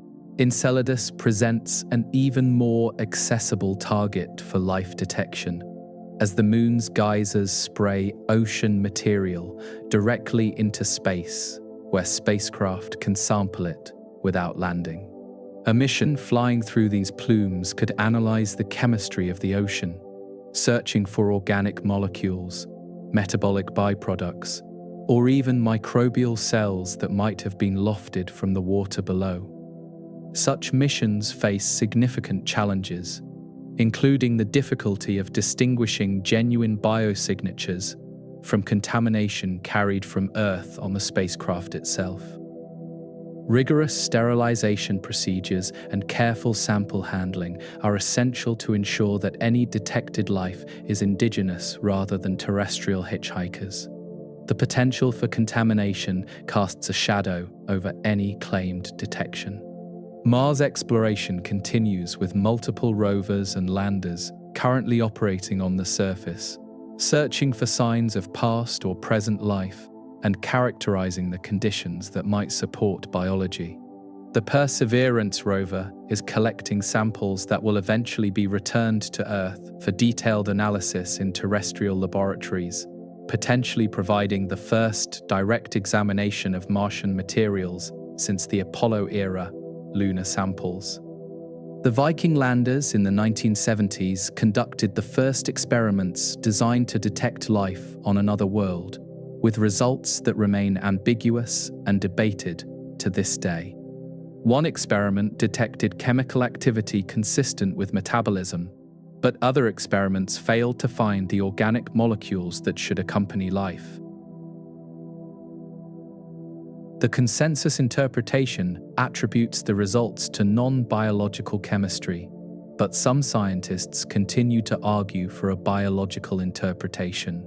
Future Mars exploration may include missions specifically designed to search for subsurface life, drilling beneath the oxidized surface layer to environments where water might exist in liquid form and where organisms might shelter from the harsh surface radiation. The subsurface represents the most promising habitat for current Martian life, if any exists. The search for life on Mars has been ongoing for decades and will likely continue for decades more. The planet is large, complex, and only partially explored. Definitive answers about Martian life will require extensive investigation that is still in its early stages despite everything already accomplished.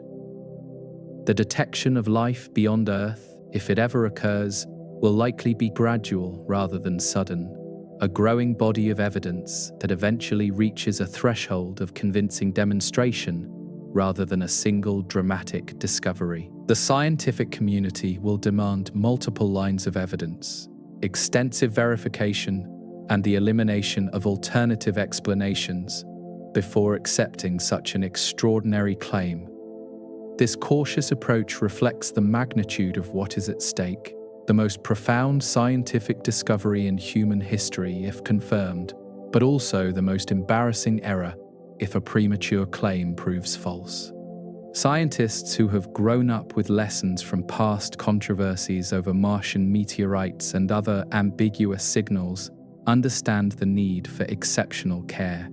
The search continues nonetheless, driven by the profound importance of the question and the genuine possibility that answers might be within reach. The instruments exist, the targets are known, and the observations are underway. Whether life exists beyond Earth is no longer a purely philosophical question, but an empirical one that ongoing research may eventually answer. The patience required for this search matches the patience required for the sleep that may be approaching as you listen. The universe reveals its secrets slowly, and we learn to wait. The candidates for extraterrestrial life that we have explored tonight represent our best current understanding, a list compiled from observations, measurements, and theoretical analysis conducted by thousands of scientists over decades of careful work. Yet this understanding is incomplete, and honest engagement with the search for life requires acknowledging what we do not know. We do not know whether Europa's ocean is habitable, only that liquid water exists beneath the ice. We do not know whether TRAPPIST-1I has an atmosphere, only that it receives the right amount of energy for liquid water. We do not know whether K218b is a Hycean planet or something else entirely, only that certain gases appear present in its atmosphere. Uncertainty pervades the catalogue. This uncertainty is not a failure of science, but an honest reflection of our current capabilities and knowledge. The observations required to reduce uncertainty are difficult, expensive, and time-consuming. The instruments capable of making the necessary measurements are only now coming online or remain in the planning stages. The answers we seek may not arrive for decades. Some of the candidates discussed tonight may prove inhospitable upon closer examination. Their atmospheres too thin, their oceans too acidic, their energy sources too limited to support biology. Worlds that seem promising today might be ruled out by observations made next year or next decade. The list of candidates is not fixed, but evolving. Equally, worlds not on any current list might emerge as compelling candidates as our knowledge expands. The detection of new exoplanets continues, with thousands of confirmed discoveries and thousands more awaiting verification. Among these might be worlds that prove more promising than anything we have yet studied, candidates that current surveys have not identified or characterized. Our understanding of habitability itself continues to evolve, shaped by discoveries on Earth that expand our appreciation of where life can thrive, and by theoretical work that explores possibilities beyond Earth-like conditions. The definition of what constitutes a habitable world is not static, but grows more sophisticated as our knowledge deepens. Life might exist in forms we do not recognize, based on chemistry we have not considered, in environments we would not predict. The assumption that extraterrestrial life will resemble Earth life is convenient, but not necessarily correct. If life has arisen multiple times in the universe through independent origins, it might take forms that share little with our familiar biology. The search for life confronts this possibility through both targeted investigation of environments favorable for Earth-like life and openness to anomalies that might indicate something different. The goal is not merely to find copies of Earth life, but to discover whatever biology the universe has produced, in whatever forms it takes. The detection of life, if it ever occurs, will likely be contested before it is accepted. The scientific community has learned from past experiences to demand rigorous evidence for claims of such magnitude. The announcement of possible Martian fossils in a meteorite in 1996, later disputed by most researchers, demonstrated the need for extraordinary care with extraordinary claims. Any future claim of life detection will face intense scrutiny, with alternative explanations explored thoroughly before biological interpretations are accepted. This scrutiny is not obstruction, but the normal operation of science, the quality control process that separates reliable knowledge from wishful thinking. The prize is too important for anything less than the highest standards. The consequence is that even if life exists on one of the candidates we have discussed, its confirmation might take years or decades of investigation before the scientific community reaches consensus. The journey from initial detection to confirmed discovery will be long and careful. This caution can feel frustrating to those eager for answers, but it serves an important purpose. A premature announcement later retracted would damage public trust in science and set back the search itself. Better to proceed slowly and arrive at correct conclusions than to rush and risk error. Despite the uncertainties and the challenges, the search for life beyond Earth continues because the question is too important to abandon. Whether we are alone in the universe is among the most profound questions humans have ever asked, touching on our place in the cosmos and the nature of life itself. If life is discovered, if some future observation reveals unmistakable evidence of biology on another world, the implications would reshape our understanding of the universe and ourselves. We would know that life is not a singular accident on one world, but a phenomenon that arises wherever conditions permit, potentially filling the cosmos with living systems. If the search continues for centuries without success, that too would be informative, suggesting that life is rare despite the abundance of potentially habitable environments. Such a finding would make Earth precious beyond measure, the sole known location where the universe has awakened to contemplate itself. Either outcome advances knowledge, which is the ultimate goal of scientific investigation. The value of the search lies not only in potential discoveries, but in the process of inquiry itself, the disciplined investigation of nature that constitutes humanity's most reliable method for understanding the world. The candidates for life that we have explored tonight exist in the real universe, not merely in our imaginations or in the pages of science fiction. Europa's ocean is actually there, circling Jupiter right now as these words fade into the evening quiet. The 7 worlds of TRAPPIST-1 actually orbit their dim red star, whatever conditions prevail on their surfaces actually prevailing. The question of whether life exists on these worlds has an answer, even if we do not yet know what that answer is. Something is actually the case. Either microbes swim in Europa's dark ocean, or they do not. Either organisms have arisen on TRAPPIST-1e, or the planet is sterile. The universe knows the answer, even if we do not. This grounding in reality distinguishes the scientific search for life from mere speculation or fantasy. We are asking about actual worlds with actual properties that actual observations might eventually reveal. The uncertainty is not about what we imagine, but about what we have not yet managed to observe. Somewhere in the darkness of space, right now, at this very moment, something might be alive on another world. Not in science fiction, not in imagination, not in speculation, but in actual physical reality. Organisms metabolizing, reproducing, existing on a world that is not Earth. Perhaps in the ocean beneath Europa's ice, at a hydrothermal vent on the seafloor where warm, mineral-rich water meets cold darkness, microbial mats cling to the rocks and draw energy from chemical gradients. Perhaps these organisms have existed for billions of years, thriving in an environment utterly unlike anything on Earth's surface, unaware that a universe exists beyond their frozen sky.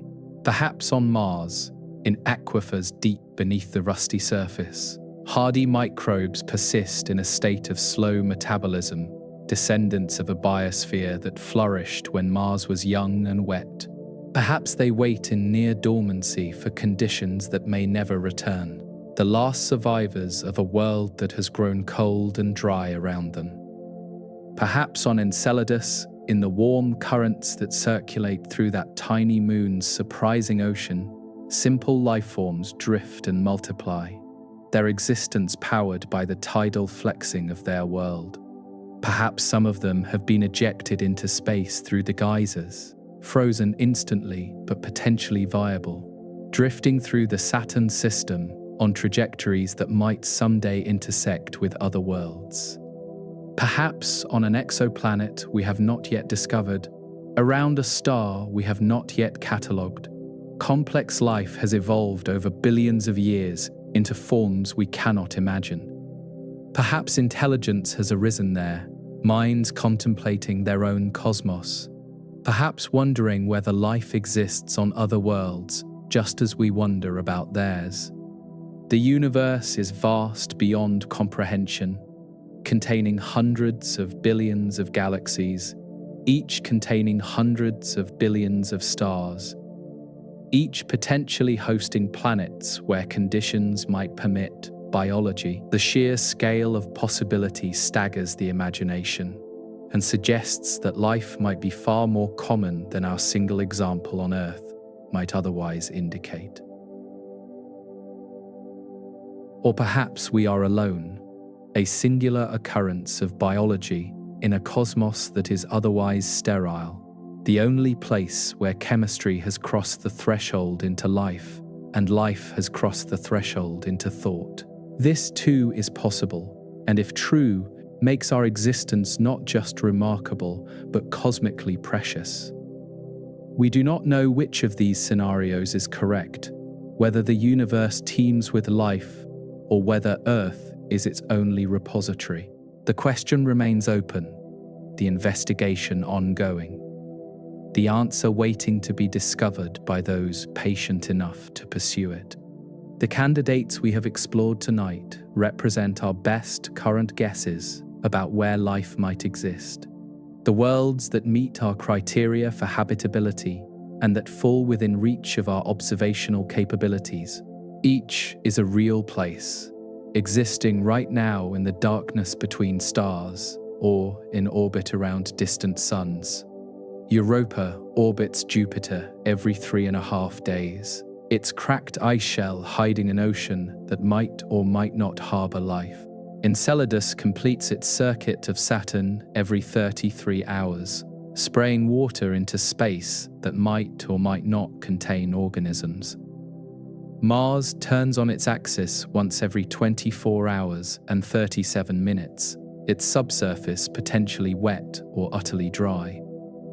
The exoplanets are farther still, their light taking years or decades to reach us, their current conditions unknown until that light arrives. Proxima Centauri b experiences whatever it experiences right now, but we will not know what that is until the light from this moment crosses 4 years of void. TRAPPIST-1e's present remains hidden for 40 years behind the speed of light. This delay is built into the fabric of the universe, a consequence of how space-time works that no technology can overcome. We observe the past and must wait for the present, accepting that our knowledge is always slightly out of date. The universe does not rush for human curiosity. The search for life will continue beyond tonight, beyond this year, beyond this decade, carried forward by a community of researchers committed to answering one of humanity's oldest and most profound questions. Telescopes will observe, spacecraft will explore, and gradually the picture will become clearer. Perhaps in 5 years, atmospheric studies of TRAPPIST-1 planets will reveal whether any possess the conditions necessary for habitability. Perhaps in 10 years, Europa Clipper will transform our understanding of that ocean moon's potential for life. Perhaps in 20 years, sample return missions from Mars will provide definitive evidence about whether biology ever existed there. Or perhaps the answers will take longer, decades or centuries of patient investigation before the question is resolved. The timescale of discovery does not conform to human hopes or lifespans. The universe reveals its secrets at its own pace. Whatever the timeline, the search itself has value, focusing human attention on questions that transcend daily concerns and connecting us to a cosmos far larger than our ordinary experience encompasses. The wondering is itself worthwhile, regardless of whether or when answers arrive. The night continues wherever you are, and the thoughts of distant worlds can settle now like dust drifting slowly through still air. The candidates for life, the ocean moons and habitable zone planets, the red dwarf systems and the frozen outer worlds, all continue their existence independent of human attention. Europa's ocean sloshes against its ice ceiling. Mars rotates through another cold night. Enceladus sprays another plume of water into the darkness of space. The exoplanets orbit their distant suns, completing years measured in days or weeks, their surfaces experiencing whatever conditions actually prevail there. If life exists on any of these worlds, it continues its metabolic processes without awareness of the minds on Earth that wonder about its existence. If any of these worlds is sterile, that sterility persists, regardless of our hopes. The universe simply is what it is, and our questions do not change the answers. This independence is restful in its way, a reminder that the cosmos does not depend on human attention or understanding to proceed. The questions that have occupied this hour will still exist tomorrow, waiting patiently for answers that will come when they come. There is no urgency tonight. The possibility that we are not alone in the universe has captured human imagination for centuries, inspiring stories and speculation long before we had any means to investigate the question scientifically. Now, for the first time in history, we have the tools to begin answering it. Instruments sensitive enough to detect the signs of life from light years away. Whether those instruments will find what we seek remains uncertain, but the search itself represents a remarkable achievement of human curiosity and technical capability. We are asking the universe a question and building the means to hear its answer, patient enough to wait, however long the answer takes to arrive. Somewhere in the dark, something might be alive. On one of the worlds we have discussed tonight, or on some world we have not yet discovered, biology might have arisen and might persist at this very moment. The possibility is enough to merit the search, enough to justify the patience, enough to carry through the years of observation that lie ahead. And if the universe proves to be empty of life except for Earth, that too is an answer. One that would make our world and its living cargo more precious than any treasure. Either way, the search teaches us about ourselves and our place in the cosmos. The candidates for life orbit their suns and planets tonight, as they have for billions of years, keeping whatever secrets they possess. Europa's ocean remains dark and mysterious. Mars holds its subsurface water, or its dusty emptiness. The exoplanets continue their distant circuits, unknown worlds that might yet prove to harbor the most profound discovery in human history. The search continues, patient and persistent, and you may rest now while it proceeds without you.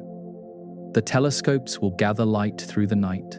The spacecraft will travel their long trajectories. The scientists will analyze their data. All of this continuing whether you are awake or asleep, aware or dreaming.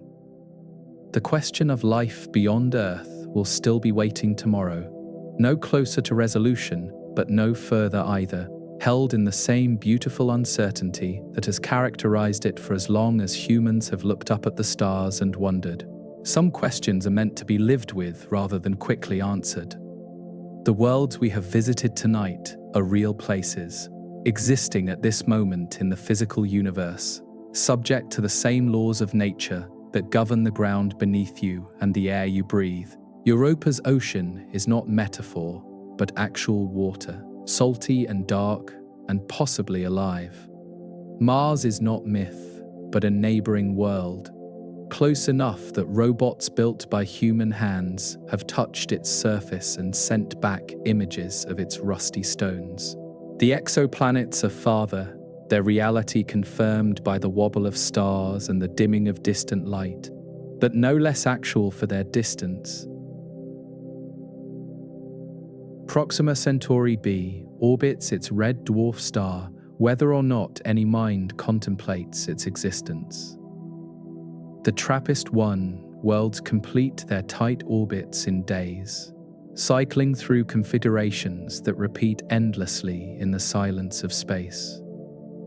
Somewhere among all these worlds, or perhaps on none of them, the answer to our question waits.